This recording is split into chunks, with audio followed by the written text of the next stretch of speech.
மகா கந்த சஷ்டி விரதம். இந்த விரதம் மிகவும் சக்தி வாய்ந்த விரதங்க. இந்த விரதத்து பல வகைகளில் இருக்குது. தண்ணீர் விரதம், மிளகு விரதம், இளநீர் விரதம், ஒரு வேளை சாப்பிட்டு இருவேளை விரதம், பால் பழம் விரதம், பல வகைகளில் இருக்குது. நம்ம உடலுக்கு எந்த விரதம் இருந்தால் நம்ம கடைசி வரையும் அந்த விரதத்தை ஃபாலோ பண்ண முடியுமோ அந்த விரதத்தை சூஸ் பண்ணிக்கோங்க. நான் போன வருஷம் இருந்தேன். கண்டிப்பாக பவர்ஃபுல்லாக இருக்குங்க.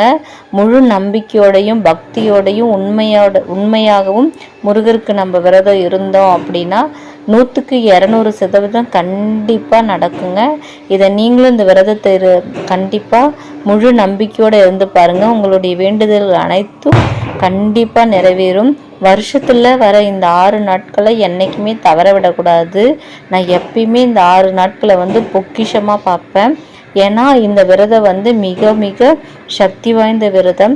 நம்ம முருகர்கிட்ட நம்மளுடைய கோரிக்கைகளை வச்சு உண்மையான ஒரு பக்தியோட முழு நம்பிக்கையோட நம்ம விரதத்தை இருந்தோம் அப்படின்னா நம்மளுடைய வேண்டுதல்கள் கண்டிப்பாக முருகர் நமக்கு நிச்சயம் 100% இல்லை 200% நமக்கு நிறைவேற்றி கொடுப்பாரு. முருகரை முழு நம்பிக்கையோடையும், முருகா எனக்கு நீங்கள் இதை கொடுத்தே ஆகணும், உங்களை தான் நான் நம்பி இருக்கேன் அப்படின்னு முழு நம்பிக்கையோடையும் நம்ம கோரிக்கை வைங்க. கண்டிப்பாக முருகர் நமக்கு நிச்சயம் நடத்தி கொடுப்பார்.